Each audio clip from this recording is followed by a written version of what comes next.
The good, the bad, the ugly. Last week you delivered some good news in the form of a good deed report.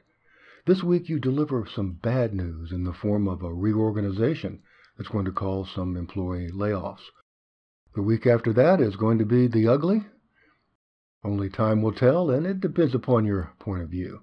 Here's what we do know.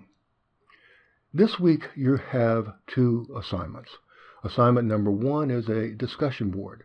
In this discussion board, you're going to tell us what you would say to a meeting that you call of your employees, your direct reports, in which you deliver some bad news about this reorganization.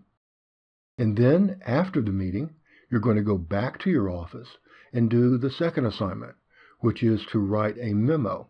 And this memo reflects the questions you got, the answers you gave, the reactions you got, as well as kind of redelivering what you said in the meeting. So those are your two assignments. Let's take a look at them more in depth, especially the readings that I want you to do. Week 5, Topic 1, Communicating Bad News, a discussion topic. So first you want to study two articles that give managers advice on how to best deliver bad news to a group of employees. Amy Gallo's article in the Harvard Business Review talks about how to prepare for the conversation, explain how the decision was made, allow for venting but not debate, and focus on the future. Now, if this sounds like a formula, it is.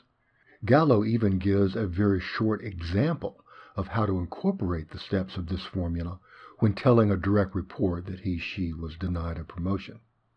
Gallo ends the article with some do's and some don'ts, but especially useful are two case studies that she provides. Be sure to take a look at them.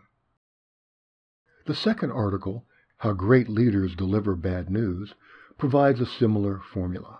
Erica Anderson gives such advice as speak up, that's facing the music because it's going to come out anyway. Be accurate, which is another way of saying be candid. Don't try to hide anything, and that's because there can be no secrets.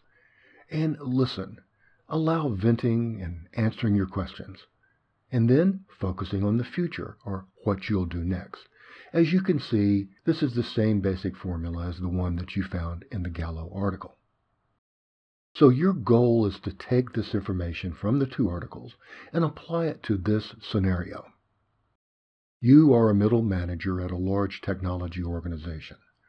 You arrived at work today to find out that your organization is going through a reorganization.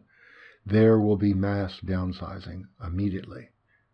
You met with your boss, who informed you that the company has been losing revenue for too long and immediate action is necessary.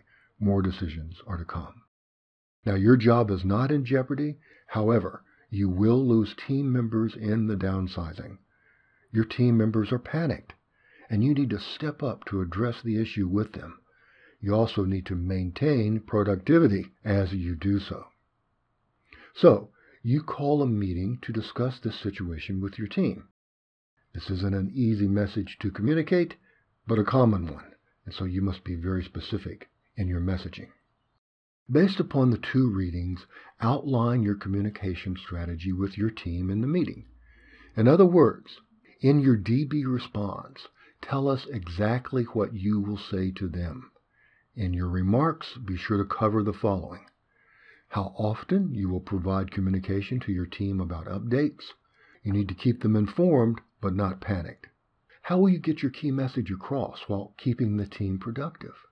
And what can you do to reduce the challenges of distraction and the rumor mill for your team? So that DB is due by Thursday night. It's basically your verbal comments that you're going to be giving in this meeting. Now, as a follow-up to this DB is your second assignment, and that is paper number 5, the memo that you're going to write as a follow-up to the announcement of this reorganization. Let's take a look at that. You want to follow the same formula.